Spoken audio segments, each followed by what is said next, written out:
Good morning once again, and you're on to another exciting aspect of our training in mathematics. This is the algebraic aspect of maths, and we've been considering change of subjects or formula, and we've had a part 1 of this training, and we'll be going to the continuation of the training on this course.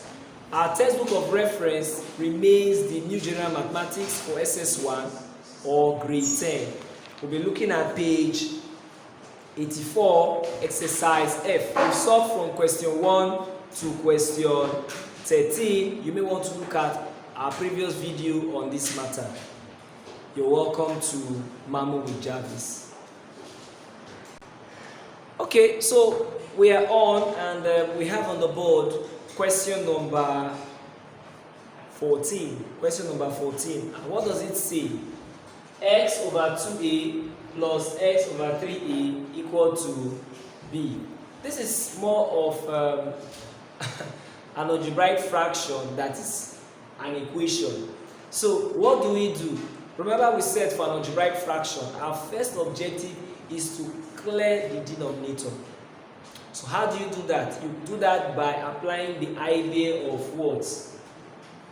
Multiplying through by the LCD, lowest common denominator. So we will go straight ahead to say that the LCD will be equal to what? If you look at this, I'm seeing A here, I'm seeing A here, so there will be A. I'm seeing 2.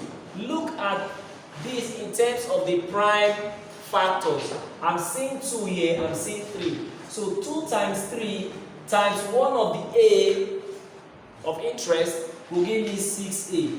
So what do? I multiply through by that. So I'll come down here to help my work. X over what? 2A times 6A. What does that give me? 3. This 3 multiply x, I'll get what? 3x.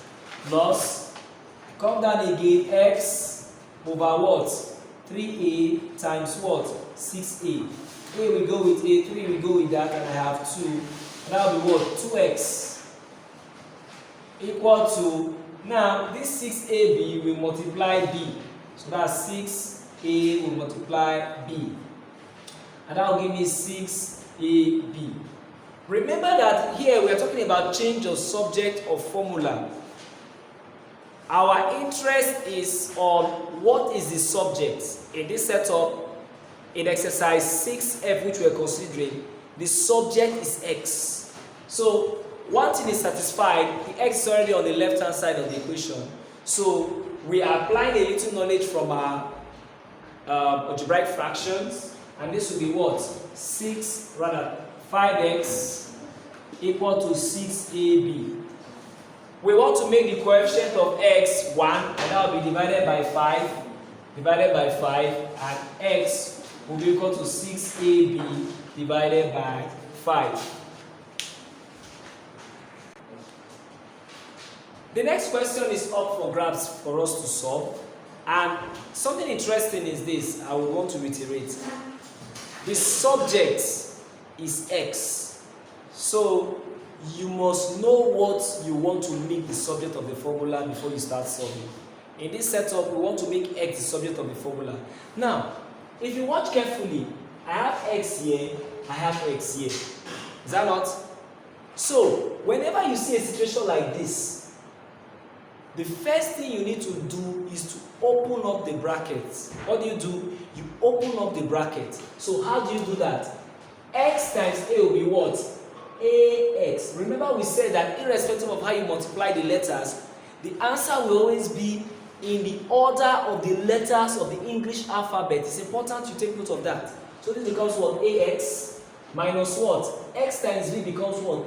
BX, not XB. BX equal to what? B times C becomes what? BC. And B times X becomes what? BX. So that should be what? Minus BX. So you've taken care of the first stage of the solution to this problem. The next thing you want to take care of now is that you want to bring all the terms that are alike to this. All the terms that have the subject to the left hand side. If you look at this, we already have two terms having x, the subject, on the left hand side. But we're also saying a bx. So what do? We try to move that to the left hand side. And how do we do that? We apply our concept of additive inverse. So I'm seeing negative bx on the right hand side, but when I want to write it on the left hand side, I'm going to write its additive inverse. And this will be what? Ax minus bx plus bx equal to bc. If you observe carefully, I'm seeing bx, I'm seeing bx. This is positive and this is negative. If two numbers are the same, such that one is negative and the other is positive, and I try to bring them together, what I'm going to have will be what? 0. So this becomes what? Ax equal to what? bc. X is not existing on its own, so I need to take care of it. We said that when we're dealing with change of subject or formula, you need to remember that if the subject is x, automatically a becomes the coefficient. What's coefficient? It's a number or letter. Upgrade now. Some rules can be bent. We're bending a rule now. Prior to now, you were taught that the coefficient is just a number. No. Bend it a little more. It is a number or a letter that multiplies the subject. In treating change of subject or formula, we modify our language a little. So in that sense, we divide both sides by a. And this becomes what? X equal to bc over a. And that is what the change of subject with emphasis on x would look like. In question 16, we have a over b minus x equal to c. The first thing you want to look at in this question here is this. Where is your subject? Your subject is the denominator. Now, you can't touch x without necessarily touching b. Because b minus x is a binomial. So what? A binomial. You may want to look up my graded video to understand this concept very, very well. A binomial is a combination of terms separated by either addition or subtraction. So, I can't touch x without affecting b. So what do? We will now use the concept of what is called multiplicative inverse.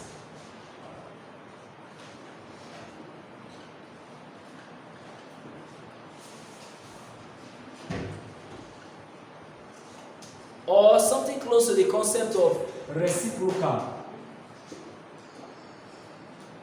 to deal with this. So let's look at this. Please let's watch you because I'm going to stretch this out a little now. This will be what? A times 1 over b minus x equal to c. I want you to see what's happening here. What is the reciprocal of 1 over anything?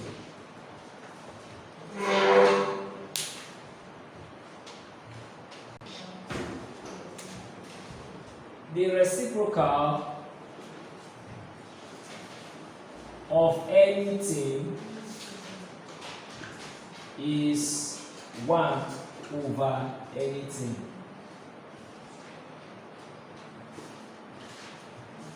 The reciprocal of 1 over anything is anything. Let's keep our answers as simple as possible. The reciprocal of 1 over anything is what? Anything. So, borrowing that simple idea, it means that what's the reciprocal of 1 over anything? It is what? Anything. What is anything? B minus x. So I will write that A will now be equal to C into B minus x. Now let's go to jargon. So sometimes in your jargon, you say you do what? You cross multiply. Is that not? That's what some of us see. I will not go into argument with you on that one. You're already used to that pattern. But I want to emphasize that you should remember that there is a right understanding for what you're doing. And the right understanding here is this. You identify, you multiply your right hand side, as this question implies, with what? The multiplicative inverse. So that's how we are getting this. So if you are used to say, oh, I cross multiply, and you can perceive that better as you walk, fine. So this will give you what? A equal to what? You have to open this because you can't access the x. You can't access the x at this level. So this will now be what? BC, remember our correction, minus what? CX. So what do you do at this point? The next thing you want to note is that the x or the term having x is what? Negative. So you want to make it what? Positive. So you add the additive inverse of this to the left hand side, because that's where you want to have it. And this becomes what?